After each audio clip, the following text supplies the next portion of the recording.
You could just about go with a minivan. They're just kids. They're used to being told what to do by their parents or teachers. You need to be more direct. As in, hey, kid, get to work. Now. Or else. I don't know. We're not going to let anyone starve. If we can help it. I don't know the or else. All I know is you can't automatically behave the right way. I mean, when I was little, my mum would give me a gold star when I was good, and take away a privilege when I wasn't. It isn't easy playing daddy to 300 kids. These kids don't know the difference. They need parents. So they look to you, and to Mother Mary. Me, even, to some extent. Petey! Stop it! Petey, stop! Window seat. Window seat. Sorry.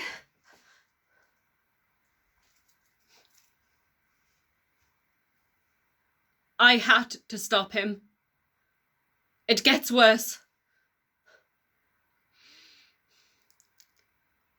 It starts with Nesta, then the arms, then the mouth and the eyes.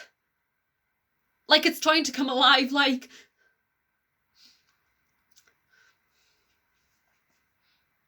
A couple of times. I don't know what it is. It's some kind of waking nightmare, maybe. Yes. Optical illusion.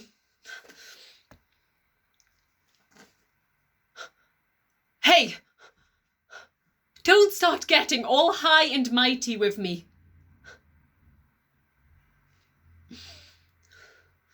What was I supposed to tell you? Little Pete's hallucinating. He's floating off the ground. What were you going to do about it?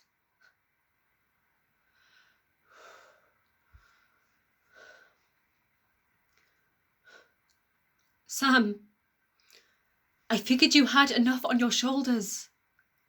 I'm worried about you. You're not all right. You don't sleep. You never have a minute to yourself. You act like everything that goes wrong is your fault. You're worried.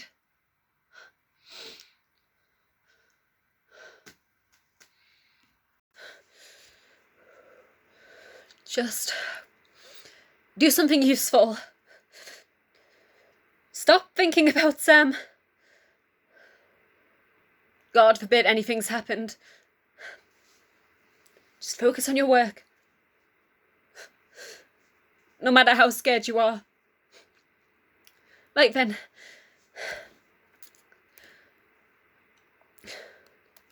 The one constant seems to be that the mutations are making creatures, humans and non-humans, more dangerous. The mutations are all almost in the form of weapons. Weapons or defense mechanisms. Of course, it may simply be that I have not observed enough mutations to know. But it would not exactly be surprising if mutations tended to be survival mechanisms. That's the whole point of evolution. Survival. Thing is this evolution?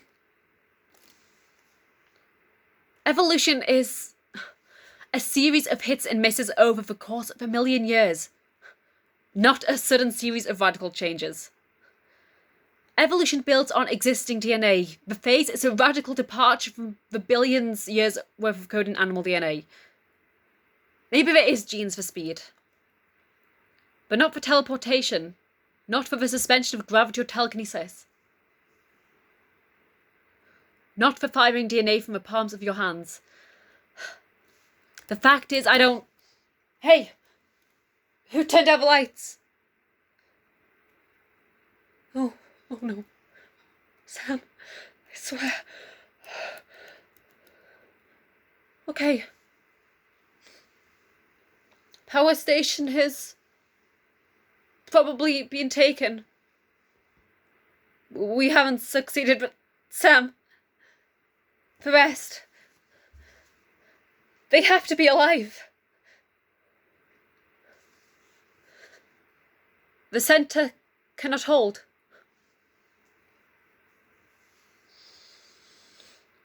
Like that old poem. Things fall apart. The centre cannot hold. Mere anarchy is loosed upon the world. The blood-dimmed tide is loosed, and everywhere the ceremony of innocence is drowned. The best lack all conviction, whilst the worst are full of passionate insanity.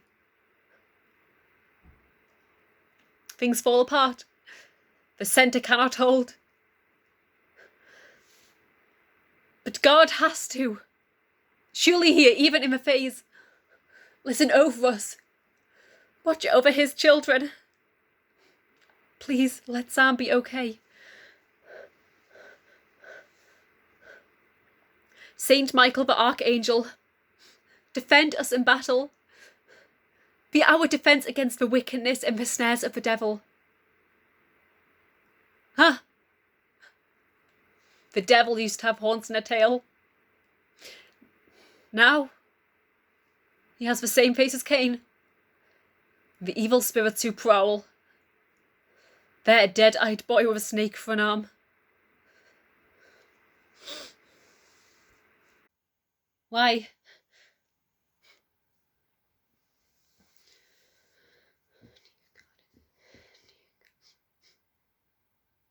I'm praying. A miracle. A clue. Food. A Quiznos.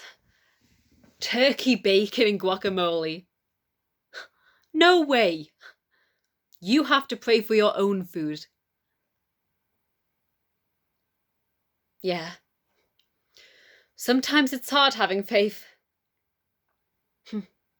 Maybe.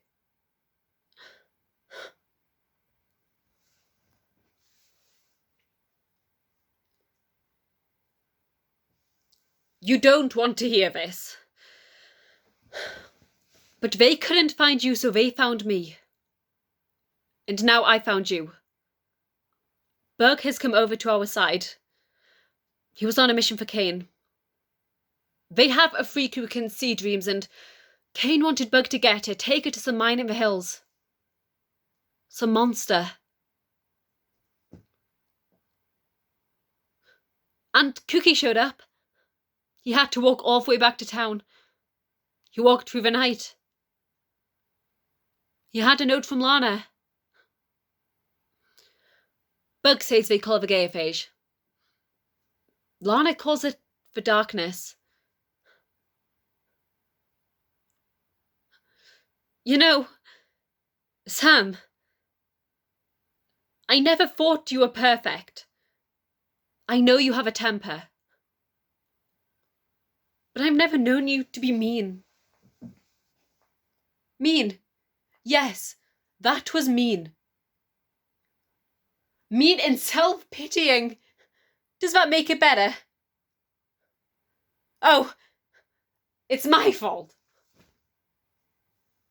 No way. I didn't anoint you. You really are a jerk. You know that?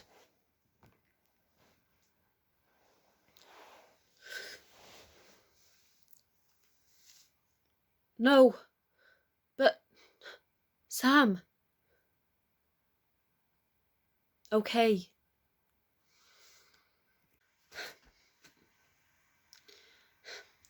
Most of what I have to say is speculative.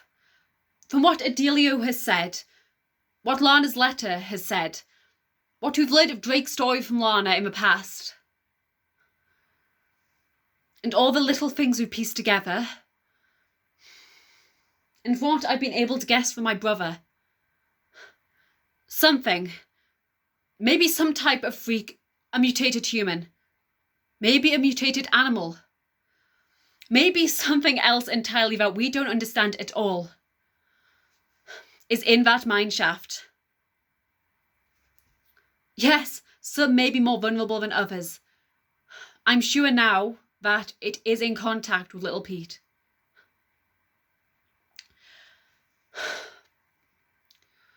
I don't think they talk. Not like you mean.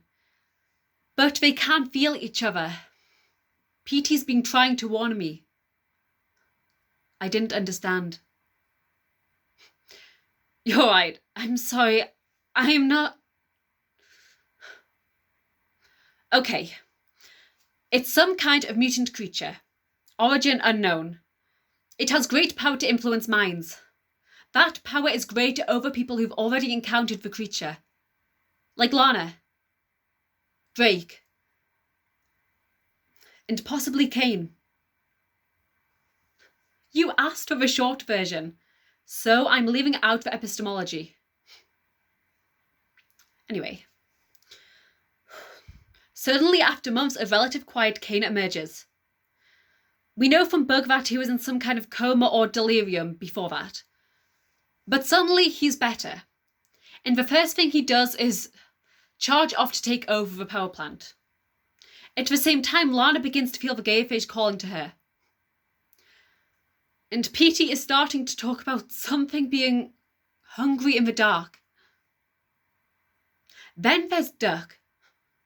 No one listened to his story. Me included.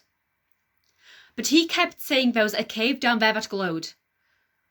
Like from radioactivity. He said, like something from The Simpsons. The power plant is at the centre of a phase.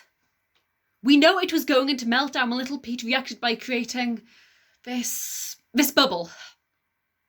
But why were things changing even before that? How did little Pete acquire that kind of power?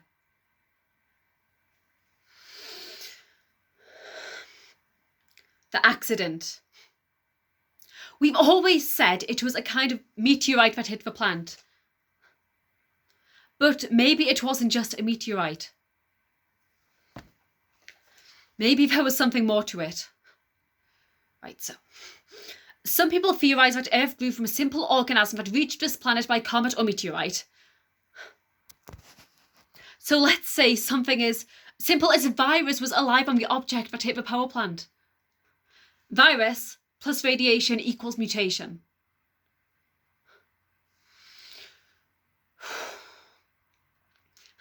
Please don't act like I just told you the answer, okay? Because I'm totally off in guesswork. And it doesn't really explain much, even if it's true. Big if. Really big if. But maybe this thing that's been living under the ground for 13 years has been living on radiation, feeding on it. Think about a virus that could survive thousands of years in the environment of space. The only possible food source would be hard radiation. The power company lied. They never cleaned up off radiation from the accident.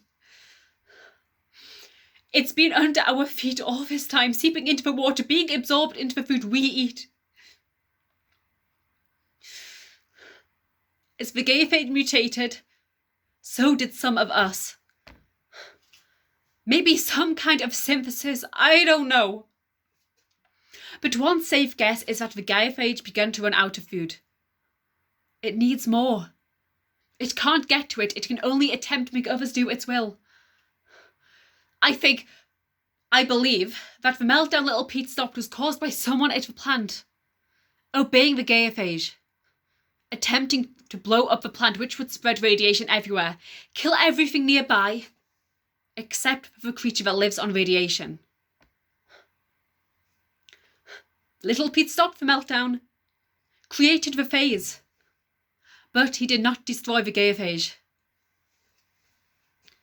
And the Gayphage is still hungry. Yes. And then the Gayphage will survive and adapt. It can't go on living in a hole in the ground relying on others. It needs to be able to escape, to move freely, and to survive attacks from us. It knows what powers we have, and it has had some help imagining ways to build a body that would be invulnerable